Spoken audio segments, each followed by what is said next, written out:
Somalia President Hassan Sheikh Mohamud spoke to the parents of Somali soldiers training in Eritrea Wednesday. He described their sons as heroes, and he said they would be returning home to fight the Al-Shabaab.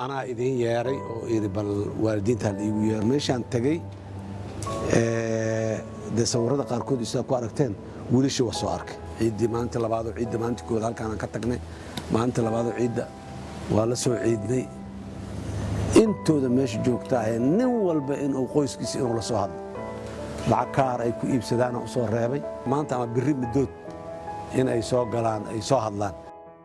This week, the Somali leader visited Eritrea, meeting with the troops at a camp located on the east side of the lake created by the Misilam Dam, about 34 kilometers south of Asmara.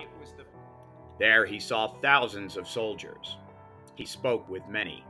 Mohamud also visited naval training facilities in Massawa. He received a brief of how Somali forces fared there as well.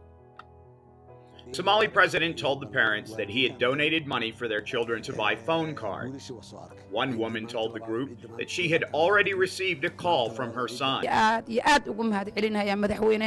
maalintaan arkay la yiri xasan sheekh maxamed wuxuu u duulay Eritrea waa iiga dhamaatay abdi baa la yiraahdaa wiilkaygu inuu sariirta jiifay la ahayd.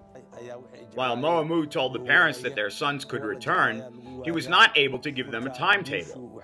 He signed a memorandum of understanding with Eritrean leader Isaias Afwerki before he left. But the agreement has no specifics on current or future military trainees. ADN TV will continue to report on diplomatic and security developments across Africa.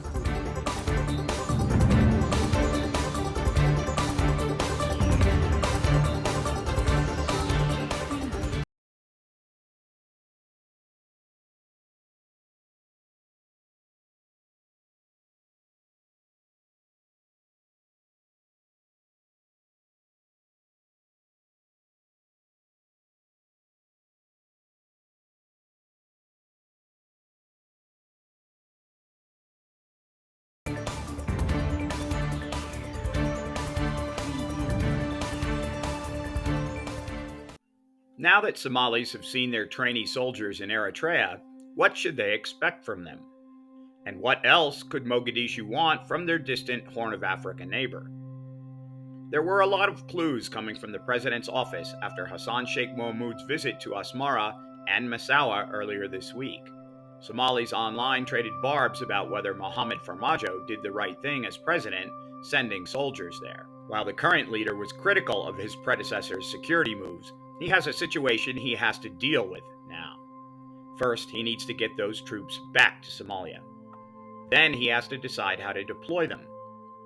Finally, he has to weigh what obligations Somalia has to Eritrea and its enigmatic and authoritarian regime, and what else relations can bring. The Eritrean military is thought to be tough because they outlasted Ethiopia to win independence in 1991.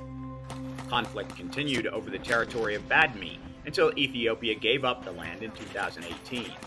The Eritrean military has not been tested outside of its fight with Ethiopia. A recent study of military training there found it has had some patriotic effects on young people. The armed forces' main role in the country is to suppress dissent. Outside of the country, Eritrean forces have reportedly fought in Tigray in support of the Ethiopian National Army. They are accused of war crimes by the Tigrayans. So what will Somali forces bring home with them? Many hope discipline and advanced strategies that can be used against Al-Shabaab terrorists. But what if they prove to be very brutal and hard to control? One would guess that their experience would make them very loyal to the federal government. It is unlikely that President Mohamud will feel much in the debt of Isaias Afwerki. The training deal was not his. Other partnerships appear unlikely. While Asmara bragged about offshore oil in 2016, they haven't done anything to exploit it. The country is also suffering from the drought. Eritrea's main imports are wheat, sorghum, and vehicles, which they are not likely to get from Somalia. And they haven't had an election since independence, so they won't help with the development of Somalia's democratic institutions. Mogadishu will hope that the 3 years of training has created a crack force, and that those who suffer from their ferocity are the Al-Shabaab terrorists. ADN TV will continue to report on security and diplomatic developments across Africa.